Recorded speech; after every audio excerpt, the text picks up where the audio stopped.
이사야 37장 1에서 38절 말씀입니다. 37장. 히스기야 왕이 듣고 자기의 옷을 찢고 굵은 베옷을 입고 여호와의 전으로 갔고 왕궁 맡은 자 엘리야김과 서기관 셈나와 제사장 중 어른들도 굵은 베옷을 입으니라. 왕이 그들을 아모스의 아들 선지자 이사야에게로 보내매 그들이 이사야에게 이르되 히스기야의 말씀에 오늘은 환난과 책벌과 능욕의 날이라. 아이를 낳으려 하나 해산할 힘이 없음 같도다. 당신의 하나님 여호와께서 랍사게의 말을 들으셨을 것이라. 그가 그의 상전 아수르 왕의 보냄을 받고 살아계시는 하나님을 회방하였은즉 당신의 하나님 여호와께서 혹시 그 말로 말미암아 견책하실까 하노라. 그런즉 바라건대 당신은 이 남아있는 자를 위하여 기도하라 하시도이다 하니라. 그리하여 히스기야 왕의 신하들이 이사야에게 나아가매 이사야가 그들에게 이르되 너희는 너희 주에게 이렇게 말하라. 여호와께서 이같이 말씀하시되 너희가 들은 바 아수르 왕의 종들이 나를 능욕한 말로 말미암아 두려워하지 말라. 보라, 내가 영을 그의 속에 두리니 그가 소문을 듣고 그의 고국으로 돌아갈 것이며 또 내가 그를 그의 고국에서 칼에 죽게 하리라 하셨느니라 하니라. 사랑하는 형제 여러분, 3월 28일 화요일 저녁 묵상에 오신 것을 환영합니다. 35장까지 공의의 왕이 오셔서 공의로 다스릴 때에 행한 대로 갚으시는 진리의 심판이 열방에 대하여 있을 것과 그리스도의 법도대로 다스리는 시온성은 속량받은 자들이 대로를 행하고 생명력이 넘치는 평화의 성이 될 것을 예언했습니다. 36장부터는 35장까지의 예언이 1차적으로 실현되는 역사적 사건을 들려주고 있어요. 히스기야 왕 때 아수르의 사네립이 쳐들어와서 남유다의 많은 성읍을 정복하고 랍사게와 대군을 보내서 예루살렘 성을 향하여 거짓과 협박과 신성모독으로 사기를 떨어뜨려 항복시키려고 하였습니다. 1절 히스기야 왕이 랍사게의 신성모독 망발을 듣고 자기의 옷을 찢고 굵은 베옷을 입고 여호와의 전으로 갔습니다. 이 태도가 참 중요한 변화입니다. 과거에는 애굽에 의존하려 하거나 또 아수르에게 조공을 바쳐 달래려고 했었는데 히스기야는 신앙 개혁을 일으키더니 변화가 된 것입니다. 백성들에게도 신앙으로 결속시켜 놓은 터라 흔들림은 없었지만 이 난국을 해결할 힘은 오직 여호와께만 있습니다. 무엇보다도 히스기야는 여호와 하나님이 모독을 당했다는 점에서 하나님의 영광을 위하여 비통했습니다. 그래서 왕을 따라 신하들과 제사장들도 굵은 베옷을 입었습니다. 이 태도가 중요한 것입니다. 그리고 선지자 이사야에게로 이제 보내어서 말을 하기를 오늘은 환난과 책벌과 능욕의 날이라. 아이를 낳으려 하나 해산할 힘이 없음 같도다 이렇게 말했는데요. 히스기야가 이 난국을 해석하기를 환난과 책벌과 능욕의 날이라고 했는데요. 책벌은 유다의 죄에 대한 책벌이라고 인정하는 회개의 태도를 나타내는 말입니다. 아이를 낳으려 하나 해산할 힘이 없음 같도다 라고 한 것은 히스기야가 왕이 되어서 신앙개혁을 대대적으로 일으켜서 새로운 나라를 잉태한 것과 같은 통치를 했죠. 그랬으나 개혁과 성장의 힘이 출산을 완성할 정도에는 못 미쳐 있는 이러한 남유다의 상태를 말하는 것입니다. 그래서 이제 죽음을 앞둔 산모와도 같은 처지가 되고 말았다라는 안타까운 한탄입니다. 아기를 잉태하면 정말 소망 가운데 그 아기를 출산할 소망이 너무나 커서 아기를 잉태한 그 산고가 힘들어도 기쁨으로 이제 아기가 자라나는 것을 기쁨으로 보게 되는데, 그런데 이제 출산을 해야 되지만 그 해산할 힘이 없어서 오히려 산모까지도 이제 함께 죽게 되었다라고 하는 그런 안타까운 한탄이죠. 그 신앙 개혁을 하면서 정말 이스라엘이 새로워지기를 바랬는데 이제 그 결실을 보기도 전에 이제 망하게 되었다 이런 뜻입니다. 그러니 하나님 앞에 출산을 못하여 죽음으로 끝나는 한스러운 지경이 되지 않도록 새 생명으로 탄생하는 나라가 되도록 살려달라고 기도해달라는 말이죠. 역대하는 히스기야의 이 마음을 짐작할 수 있도록 개혁과 침공을 연결지어 표현을 하고 있습니다. 역대하 32장 1절부터 보면 이 모든 충성된 일을 한 후에, 종교개혁을 한 후에 라는 뜻입니다. 이 모든 충성된 일을 한 후에 아수르 왕 산헤립이 유다에 들어와서 견고한 성읍들을 향하여 진을 치고 쳐서 점령하고자 한지라. 히스기야가 산헤립이 예루살렘을 치러 온 것을 보고, 이제 그 다음에 이제 그 히스기야 그 물을 기온성을 성 안으로 끌어들인 그런 이야기를 기록을 하고 있습니다. 그래서 이제 그 역대하 32장 8절에도 보면 이렇게 7, 8절에는 무리를 모으고 예루살렘 성에 백성들을 모으고 이렇게 말을 합니다. 7, 8절에는 너희는 마음을 강하게 하며 담대히 하고 아수르 왕과 그를 따르는 온 무리로 말미암아 두려워하지 말며 놀라지 말라. 우리와 함께 하시는 이가 그와 함께 하는 자보다 크니 그와 함께 하는 자는 육신의 팔이요 우리와 함께 하시는 이는 우리의 하나님 여호와시라. 반드시 우리를 도우시고 우리를 대신하여 싸우시리라 하며 백성이 유다 왕 히스기야의 말로 말미암아 안심하니라. 이렇게 역대하에는 이제 나오고 있습니다. 그래서 역대하는 바로 이렇게 종교 개혁을 한 후에 아수르 왕 산헤립이 쳐들어왔다는 것을 말함으로써 이제 하나님께서 이 종교 개혁을 했던 히스기야의 그 공로를 하나님께서 기억하시고 또 복을 주심으로 이 구원을 하신다는 것을 이제 알게 합니다. 자, 이렇게 신앙 개혁을 했던 왕이므로 신앙으로 백성들을 일치 단결시켰죠. 하지만 출산할 힘이 없는 산모처럼 히스기야는 막막했던 것입니다. 그러니 오직 하나님께 매달리는 것밖에는 다른 수가 없습니다. 그래서 신하들을 보냈는데 이미 이사야는 하나님의 응답을 받았어요. 이제 6절 보면 이사야가 그들에게 이르되 너희는 너희 주에게 이렇게 말하라. 여호와께서 이같이 말씀하시되 너희가 들은 바 아수르 왕의 종들이 나를 능욕한 말로 말미암아 두려워하지 말라. 보라 내가 영을 그의 속에 두리니. 이때 영은 하나님의 성령이 아닙니다. 네, 산헤립의 내면에 충동을 일으키시겠다는 말씀입니다. 그의 속에, 산헤립의 속에 영을 두어서 충동을 일으키시겠다. 그가 소문을 듣고, 이 소문은 이제 전후 문맥으로 보아서 이따 이제 8, 9절에 나오는데요. 구스왕 디르하가가 히스기야를 도우려고 군사를 일으켰다라는 소문을 들은 것입니다. 그래서 그 소문을 듣고 그의 고국으로 즉 아수르로 돌아갈 것이며 또 내가 그를 그의 고국에서 칼에 죽게 하리라 하셨느니라 아니라. 네, 아수르 왕 산헤립이 급히 돌아가서 내란을 당해 죽게 될 것이라는 말씀입니다. 이제 8절. 아수르 왕이 라기스를 떠났다 함을 듣고 랍사게가 돌아가다가 그 왕을 만나니 림나를 치고 있더라. 그때에 아수르 왕이 구스왕 디르하가의 일에 관하여 들은즉 사람들이 이르기를 그가 나와서 왕과 싸우려 한다.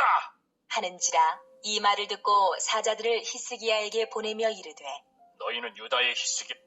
네, 산헤립은 라기스에 주둔하고 있다가 림나성을 공격하러 떠났고 림나성이 어디인지는 지금 알 수 없지만 림나성을 공격한 이유는 애굽과의 전쟁에 있어 중요한 위치였기 때문으로 봅니다. 산헤립이 급히 림나로 움직이며 랍사게를 부른 것은 9절에 그때에 아수르 왕이 구스왕 디르하가의 일에 관하여 들은즉 사람들이 이르기를 그가 나와서 왕과 즉 산헤립에 대항하여 싸우려고 한다. 디르하가가 그렇게 한다. 즉 에디오피아죠. 에디오피아가 남유다를 돕기 위해 진군하고 있다라는 말을 들었기 때문에 군사력을 이제 예루살렘에서 빼서 구스의 디르하가에 대응하기 위해서 이제 부른 것으로 봅니다. 그래서 랍사게가 림나로 간 것이고요.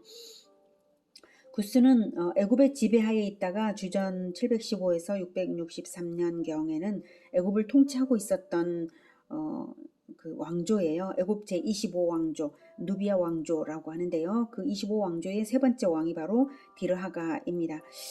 디르하가는 그래서 이제 구스는 바로 애굽이죠.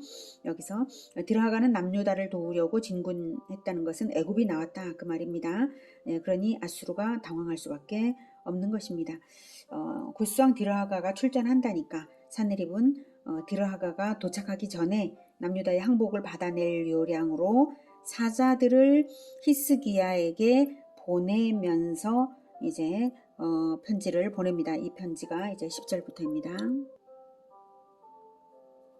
너희는 유다의 히스기야 왕에게 이같이 말하여 이르기를 너는 내가 신뢰하는 하나님이 예루살렘이 아수르 왕의 손에 넘어가지 아니하리라 하는 말에 속지 말라. 아수르 왕들이 모든 나라에 어떤 일을 행하였으며 그것을 어떻게 멸절시켰는지 내가 들었으리니 내가 구원을 받겠느냐. 나의 조상들이 멸하신 열방 고산과 하란과 레셉과 및 들라살에 있는 에덴 자손을 그 나라들의 신들이 건졌더냐. 하마도 왕과 아르바도 왕과 스발와임 성의 왕과 헤나 왕과 이와 왕이 어디 있느냐 하라. 하였더라. 랍사게가 한 말과 비슷하죠. 성들에 대한 자세한 강해는 생략할게요. 산헤립은 다시 한 번 더 하나님을 능욕하며 사기를 떨어뜨려서 항복을 빨리 받아내려 했습니다. 14절. 히스기야가 그 사자들의 손에서 글을 받아보고 여호와의 전에 올라가서 그 글을 여호와 앞에 펴놓고 여호와께 기도하여 이르되 네, 히스기야는 산헤립의 편지를 읽고 사기가 떨어진 것이 아니라 하나님을 모독한 말에 대해 강한 분노가 일어났습니다. 그리고 이런 신성 모독에 대하여 하나님께서 심판해 주셔야 함을 알았습니다. 그래서 하나님 앞에 문제를 가져갔습니다. 이 거룩한 분노를 가지는 것이 이제 중요합니다. 그리고 하나님께 문제를 가져가는 이 태도가 중요합니다. 우리가 세상으로부터 박해를 당할 때에 하나님의 영광을 숨겨서도 안 되고 기가 죽어서도 안 됩니다. 하나님 편에 서서 하나님을 대신하는 감정을 가지고 거룩한 분노를 가지고 문제를 하나님께 가져가면 하나님께서는 하나님의 영광을 위하여 일하십니다. 우리가 그렇게 해야 합니다. 물론 이 거룩한 분노라고 하는 것은 원수 마귀에 대한 것이지 이제 사람에 대한 대해서는 물론 아니죠. 예수님께서는 십자가에서 오히려 죽임을 당하심으로써 마귀를 이기셨던 것을 우리가 이제 기억을 하면서 그렇게 원수 마귀에 대해서 거룩한 분노를 가져야 하겠습니다. 세상에서 비진리가 진리를 박해할 때에 눈 감아서는 안 되고 내 힘이 약한 것을 알고 하나님께 아뢰며 비진리를 타파해 나가는 것이 참된 우리의 태도이고 선택이어야 할 것입니다. 16절. 그룹 사이에 계신 이스라엘 하나님 만군의 여호와여, 주는 천하 만국의 유일하신 하나님이시라. 주께서 천지를 만드셨나이다. 여호와여, 귀를 기울여 들으시옵소서. 여호와여, 눈을 뜨고 보시옵소서. 산헤립이 사람을 보내어 살아계시는 하나님을 회방한 모든 말을 들으시옵소서. 여호와여, 아수르 왕들이 과연 열국과 그들의 땅을 황폐하게 하였고 그들의 신들을 불에 던져 싸우나 그들은 신이 아니라 사람의 손으로 만든 것일 뿐이요 나무와 돌이라. 그러므로 멸망을 당하였나이다. 우리 하나님 여호와여, 이제 우리를 그의 손에서 구원하사 천하 만국이 주만이 여호와이신 줄을 알게 하옵소서. 하니라. 네, 히스기야는 여호와 하나님이 유일하신 창조주이시고 만군의 여호와로서 대적을 쳐 심판하시는 하나님이심을 잘 알기에 산헤립의 신성 모독에 대하여 분개하지 않을 수 없었습니다. 산헤립이 무너뜨린 열방들의 우상들과는 비교할 수 없는 하나님이십니다. 그런데 아수르 왕들이 과연 열국과 그들의 땅을 황폐하게 한 것이 사실이고 아수르 왕의 신성 모독을 하나님께서 듣고만 계실 것입니까? 하는 것이죠. 천하 만국이 주만이 여호와이신 줄을 알게 하기 위해서라도 우리를 구원해달라라고 간청했습니다. 히스기야가 이렇게 기도할 때 이미 하나님은 들으시고 이사야에게 응답을 주셨습니다. 바로 하나님께서 기다리던 기도였기 때문이죠. 21절. 아모스의 아들 이사야가 사람을 보내어 히스기야에게 이르되 이스라엘의 하나님 여호와께서 말씀하시되 네가 아수르의 산헤립 왕의 일로 내게 기도하였도다 하시고. 네, 히스기야의 이 기도를 기다리신 것입니다. 그래서 기도가 중요하죠. 하나님이 다 아시겠지 하고 우두커니 있을 것이 아니라 하나님의 편에 서서 하나님께 호소하는 것이 중요합니다. 그러면 하나님께서 기다리셨다가 기도를 들으시고 응답하십니다. 22절. 여호와께서 그에 대하여 이같이 이르시되 처녀딸 시온이 너를 멸시하며 조소하였고 딸 예루살렘이 너를 향하여 머리를 흔들었느니라. 네, 여기서 너는 사내립이고요. 하나님께서 사내립에게 선언하시는 거예요. 처녀딸 시온이 너를 멸시하며 조소하였다는 것은 사내립이 예루살렘을 지금 조롱하냐. 그러나 이제 처지가 바뀌게 될 것이다 라는 말씀입니다. 처녀딸로 표현하는 것은 예루살렘이 이방에게 짓밟혀서는 안 되는 그리스도의 순결한 신부와도 같은 성읍이기 때문입니다. 신약에서는 우리 바로 교회 공동체가 바로 이제 처녀딸 시온과 동일합니다. 자, 계속해서 29절까지 산내립에 대한 선언입니다. 네가 회방하며 능욕한 것은 누구에게냐? 네가 소리를 높이며 눈을 높이 들어 향한 것은 누구에게냐? 곧 이스라엘의 거룩하신 이에게니라. 네, 너 산내립이 유다를 욕한 것은 곧 만군의 여호와를 능욕한 것이다 이것이고요. 네가 네 종을 통해서 주를 회방하여 이르기를 내가 나의 허다한 병거를 거느리고 산들의 꼭대기에 올라가며 레바논의 깊은 곳에 이르렀으니 높은 백향목과 아름다운 향나무를 베고 또 그 제일 높은 곳에 들어가 살찐 땅의 수풀에 이를 것이며 내가 우물을 파서 물을 마셨으니 내 발바닥으로 애굽의 모든 하수를 말리리라 하였도다. 네. 산내립이 교만하게 자기 자랑을 하면서 장담한 것을 하나님은 다 아시고 반문하시는 부분입니다. 내가 나의 허다한 병거를 거느리고 산들의 꼭대기에 올라가며 라고 말한 부분은 허다한 병거를 거느리고 산들의 꼭대기에 오르는 것 자체가 매우 힘겨운 일이잖아요. 그런데도 산내립은 그렇게 하겠노라고 자기 군사력을 자랑하는 말을 한 것입니다. 특히 산들의 꼭대기는 예루살렘을 두고 하는 말이고요. 레바논의 깊은 곳에 이르렀으니 높은 백향목과 아름다운 향나무를 베고 또 그 제일 높은 곳에 들어가 살진 땅의 수풀에 이를 것이며 네, 실제로 산내립은 레바논의 백향목 숲을 벌목함으로써 군사력을 과시했고요. 그처럼 물론 벌목해서 그것을 이제 무기를 만들었겠죠. 무기를 만드는데 썼을 거예요. 자, 그다음 그 제일 높은 곳에 들어가 예루살렘에 들어가 점령하겠다라고 장담한 것입니다.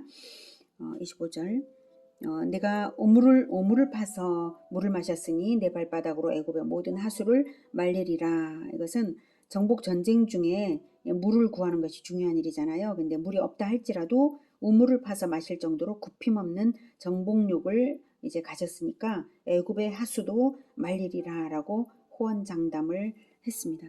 26절 네가 어찌하여 듣지 못하였느냐? 이 일들은 내가 태초부터 행한 바요 상고부터 정한 바로서 이제 내가 이루어 네가 견고한 성읍들을 헐어 돌무더기가 되게 하였노라. 그러므로 그 주민들이 힘이 약하여 놀라며 수치를 당하여 들의 풀같이 푸른 나물같이 지붕의 풀같이 자라지 못한 곡초같이 되었느니라. 네, 네가 그렇게 호언장담을 해도 그것이 아수르 왕 산헤립이 행한 그 모든 일이 산헤립이 강해서 된 일이 아니라 하나님께서 태초부터 행한 바요 상고부터 정한 바로서 이제 하나님이 이루어 하나님께서 직접 이루신 일인데 그것을 몰랐냐 하시는 것입니다. 하나님께서 정하여 행하신 일이므로 아수르의 정복지마다 그 주민들이 힘이 약하여 놀라며 수치를 당하여 들의 풀같이 푸른 나물같이 지붕의 풀같이 자라지 못한 곡초같이 되었던 것이지 네가 잘나서가 아닌데 감히 하나님 앞에서 교만한 말을 하였느냐 이것이죠. 자, 그러므로 교만한 말을 내뱉은 대가를 치르게 하겠다 이 뜻입니다. 28절 내 거처와 내 출입과 네가 나를 거슬러 분노함을 내가 아노라. 네가 나를 거슬러 분노함과 내 오만함이 내 귀에 들렸으므로 내가 갈고리로 내 코를 꿰며 재갈을 내 입에 물려 너를 오던 길로 돌아가게 하리라 하셨나이다.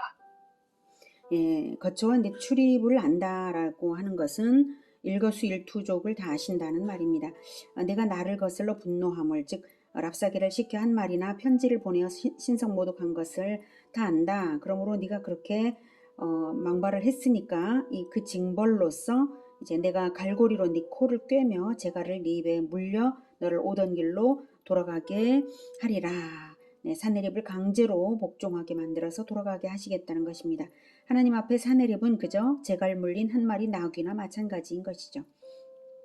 여기서 우리가 인상 깊게 보아두어야 할 것은 아수르 제국의 승전이 모두 하나님의 태초부터의 계획 가운데 있었다는 사실입니다. 역사의 한 걸음 한 걸음에 하나님의 섭리가 다 있는 것을 우리가 알아두어야 하겠습니다.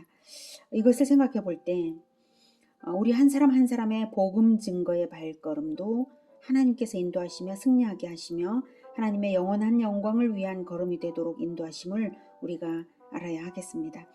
아수르 사내립의 발걸음이 중요하겠습니까? 우리의 복음 증거의 발걸음이 중요하겠습니까? 바로 우리로 하여금 복음 증거의 발걸음을 걷도록 지금까지 모든 역사를 하나님께서 태초부터 계획하여 섭리하시며 이끌어 오셨다라고 말할 수 있겠습니다.